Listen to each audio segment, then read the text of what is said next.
ನಿಮ್ಮ ಹಳೆಯ ಚಿನ್ನದ ಒಡವೆನ ಅಧಿಕ ಬೆಲೆಗೆ ಮಾರಬೇಕೆ? ಆಟಿಕಾಗೆ ಕಾಲ್ ಮಾಡಿ 8880 Attica gold company. Bidadi township ವಿರೋಧಿಸಿ ಒಂದು ನಿಖಿಲ್ ಕುಮಾರಸ್ವಾಮಿ ಅವರ ನೇತೃತ್ವದಲ್ಲಿ ಬೃಹತ್ ಪಾದಯಾತ್ರೆ ನಡೆದಿರುವಂಥದ್ದು. ನಾನಿವತ್ತು ಬಿಡದಿಯ ಬೈರಮಂಗಲದಲ್ಲಿದ್ದೀನಿ. ಇಲ್ಲೇನು 12 ಗಂಟೆಗೆ ಬೃಹತ್ ಪಾದಯಾತ್ರೆ ಸ್ಟಾರ್ಟ್ ಆಗುತ್ತೆ ಅಂತ ಹೇಳ್ತಿರುವಂಥದ್ದು ನೀವು ದೃಷ್ಟಿಯಲ್ಲೇ ಕೂಡ ನೋಡ್ತಿರ್ಬೋದು. ಜಿಲ್ಲೆಯಿಂದ ನಾನಾ ಭಾಗಗಳಿಂದ ರೈತರು ಕೂಡ ಬರ್ತಿರುವಂಥದ್ದು. ಇವಾಗ ಬಿಡದಿಯ ಭಾಗದಲ್ಲಿ ಏನು 12 ಗಂಟೆಗೆ ನಿಖಿಲ್ ಕುಮಾರಸ್ವಾಮಿ ನೇತೃತ್ವದಲ್ಲಿ ಕುಮಾರಸ್ವಾಮಿ ಅವರು ಈ ಒಂದು ಬೃಹತ್ ಪಾದಯಾತ್ರೆಗೆ ಒಂದು ಚಾಲನೆಯನ್ನು ಕೂಡ ಕೊಡ್ತಾರೆ. ಈಗಾಗಲೇ ರೈತರು ಕೂಡ ಬಂದು ಇಲ್ಲಿ ಸೇರ್ತಾ ಇರುವಂಥದ್ದು. ಈಗಾಗಲೇ ಏನು ಪಾದಯಾತ್ರೆ ನಡೆಯುವ ಜಾಗದಲ್ಲಿ ಕೂಡ ಯಾವುದೇ ಅಹಿತಕರ ಘಟನೆ ಬರುವಂಥ ಬಿಗಿ ಪೊಲೀಸ್ ಬಂದೋಬಸ್ತನ್ನು ಕೂಡ ಮಾಡಿದ್ದಾರೆ.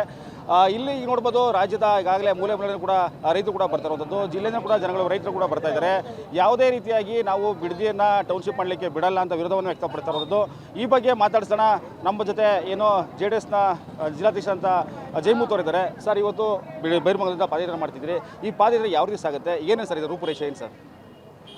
ಈಗಾಗಲೇ ತಮಗೆಲ್ಲ ಗೊತ್ತಿರುವಂಥ ವಿಚಾರ, ಬೈರಮಂಗಲ ಗ್ರಾಮದಲ್ಲಿ 500ಕ್ಕೂ ಹೆಚ್ಚು ದಿನಗಳ ಕಾಲ ಇವತ್ತು ರೈತರು ಕೆಲಸ ಕಾರ್ಯಗಳನ್ನು ಬಿಟ್ಟು ಇವತ್ತು ಪ್ರತಿಭಟನೆ ಮಾಡ್ತಿದ್ದಾರೆ.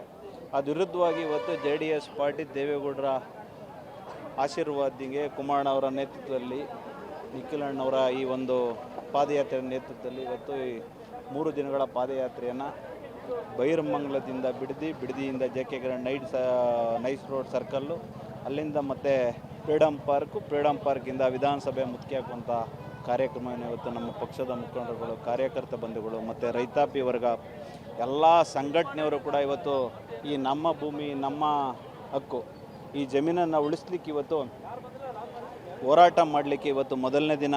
ಸಾಂಕೇತಿಕವಾಗಿ ಹಿಂದೆ ಎಲ್ಲ ಒಂದು ಹಂತದಲ್ಲಿ ಪ್ರತಿ ಹಳ್ಳಿಲೂ ಕೂಡ ಪಾದಯಾತ್ರೆಯನ್ನು ಮಾಡಿದ್ವಿ. ಸರ್ಕಾರ ಎಲ್ಲೋ ಒಂದು ಕಡೆ ಎಚ್ಚೆತ್ತುಕೊಳ್ಳುತ್ತೆ, ರೈತರ ಭೂಮಿಯನ್ನು ಕಸಿಯುವಂಥದ್ದನ್ನು ಬಿಡುತ್ತೆ ಅಂತೇಳಿ.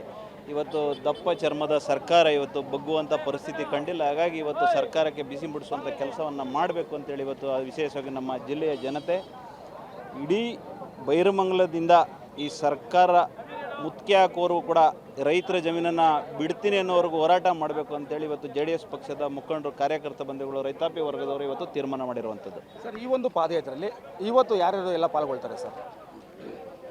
ಈ ದಿನ ಇಡೀ ನಮ್ಮ ರಾಜ್ಯದ ಪಕ್ಷದ ಎಲ್ಲ MLA MLCಗಳು ಇವತ್ತಿನ ಸಭೆಗೆ ವಿಶೇಷವಾಗಿ ನಮ್ಮ ಕೇಂದ್ರದ ಮಂತ್ರಿಗಳಂತ ಮಾಜಿ ಮುಖ್ಯಮಂತ್ರಿಗಳಂತ ಕುಮಾರಣ್ಣವ್ರ ನೇತೃತ್ವದಲ್ಲಿ ಇವತ್ತು ಪಾದಯಾತ್ರೆಯನ್ನು ಸ್ಟಾರ್ಟ್ ಮಾಡ್ತಾ ಇದ್ದೀವಿ.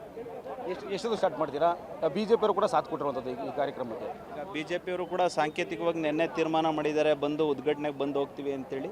ವಿಶೇಷವಾಗಿ ಇವತ್ತು JDS ಕಾರ್ಯಕರ್ತ ಮುಖಂಡರುಗಳ ನೇತೃತ್ವದಲ್ಲಿ ಈ ಸಭೆ ನಡೆಯುವಂಥದ್ದು. ಕುಮಾರಣ್ಣವರು ಹೆಚ್ಚು ಕಮ್ಮಿ 11:15 ಬಂದು ಸಭೆಯನ್ನು ಸ್ಟಾರ್ಟ್ ಮಾಡಿ 12 ಗಂಟೆಗೆ ಪಾದಯಾತ್ರೆ ಸ್ಟಾರ್ಟ್ ಮಾಡ್ತೀವಿ. ಸರ್, ಈಗ ಕೆಂಗೇರಿಯಿಂದ ಏನು 3ನೇ ದಿನದ ಪಾದಯಾತ್ರೆ ಇದೆ, ಈ ಪಾದಯಾತ್ರೆಗೆ ಪರ್ಮಿಷನ್ ಸಿಕ್ಕಿಲ್ಲ ಅಂತ ಒಂದಷ್ಟು ಗೊಂದಲ ಸಿಕ್ಕಿರುವಂಥದ್ದು. ಇಲ್ಲಿ ಪರ್ಮಿಷನ್ ಸಿಕ್ಕಿದೆ ನಿಮಗೆ ಕೆಂಗೇರಿಯಿಂದ ಫ್ರೀಡಮ್ ಪಾರ್ಕ್ವರೆಗೆ ಹೋಗಲಿಕ್ಕೆ? ಪರ್ಮಿಷನ್ ಕೇಳಿದ್ದೀವಿ, ಅಧಿಕಾರ ಅವ್ರ ಕೈಯಲ್ಲಿದೆ. ಅವ್ರು ಯಾವ ರೀತಿ ಬೇಕಾದ್ರೂ ತೀರ್ಮಾನ ಮಾಡ್ತೀವಿ ಅಂತ ತೀರ್ಮಾನ ಮಾಡಿದ್ದಾರೆ.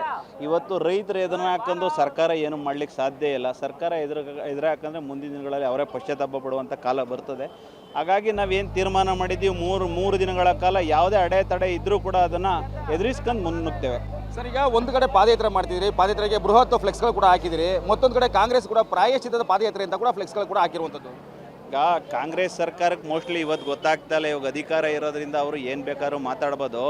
ಪ್ರಾಯಶ್ಚಿತ್ತ ಮುಂದಿನ ದಿನಗಳಲ್ಲಿ ಈ ರೈತರು ಎದುರಾಕಂದವ್ರು ಯಾರ್ಯಾವ ರೀತಿ ಅನುಭವಿಸ್ತಾರೆ ಅಂತೇಳಿ ಮುಂದಿನ ದಿನಗಳಲ್ಲಿ ಗೊತ್ತಾಗ್ತದೆ. ಸೊ ಈ ಪಾದಯಾತ್ರೆಯಲ್ಲಿ ಎಷ್ಟು ಜನಗಳು ಸೇರ್ಬೋದು ಸರ್ ರೈತರುಗಳು? ಇವತ್ತಿನ ಪಾದಯಾತ್ರೆಗೆ ಮೊದಲನೇ ದಿನ ಪಾದಯಾತ್ರೆ ಹೆಚ್ಚು ಕಮ್ಮಿ 15,000ವರೆಗೂ ಜನ ಸೇರುವಂಥ ನಿರೀಕ್ಷೆ ಇದೆ. ಅದು ವಿಶೇಷವಾಗಿ ನಮ್ಮ ಜಿಲ್ಲೆಯ ಜನ ಯಶಸ್ವಿಯಾಗಿ ಬಂದು ಈ ಪಾದಯಾತ್ರೆಗೆ ರೈತರ ಭೂಮಿನ ಉಳಿಸಬೇಕು, ಅಲ್ಲಿವರೆಗೂ ಹೋರಾಟ ಮಾಡಬೇಕು ಅಂತ ತೀರ್ಮಾನ ಮಾಡಿದ್ದಾರೆ. ಯಾಕೆ ಇದು ಮೊನ್ನೆಯಿಂದಲೇ ಹೆಚ್ಚು ಕಮ್ಮಿ 1 ವರ್ಷದ ಮೇಲೆ ಇದು ಹೋರಾಟ ನಡೀತಾ ಇರೋದು. ಇವತ್ತು ಈ ಬಿಡದಿಯಲ್ಲಿ 5 ಕುಂಟೆ 10 ಕುಂಟೆ 20 ಕುಂಟೆ ಇವತ್ತು ರೈತಾಪಿ ವರ್ಗ ಇರುವಂಥದ್ದು, ಅದನ್ನಿಟ್ಟು ಜೀವನ ಮಾಡ್ತಾ ಇರುವಂಥದ್ದು. ಆ ಉದ್ದೇಶದಿಂದ ಇವತ್ತು ಹೆಚ್ಚಿನ ಸಂಖ್ಯೆಯಲ್ಲಿ ಭಾಗವಹಿಸಿ ಈ ಕಾರ್ಯಕ್ರಮ ಯಶಸ್ವಿ ಮಾಡಿ ಸರ್ಕಾರಕ್ಕೆ ಬಿಸಿ ಮುಡಿಸುವಂಥ ಕೆಲಸವನ್ನು ಮಾಡುವಂಥ ಕೆಲಸವನ್ನು ರೈತರು ಮಾಡ್ತೇವೆ.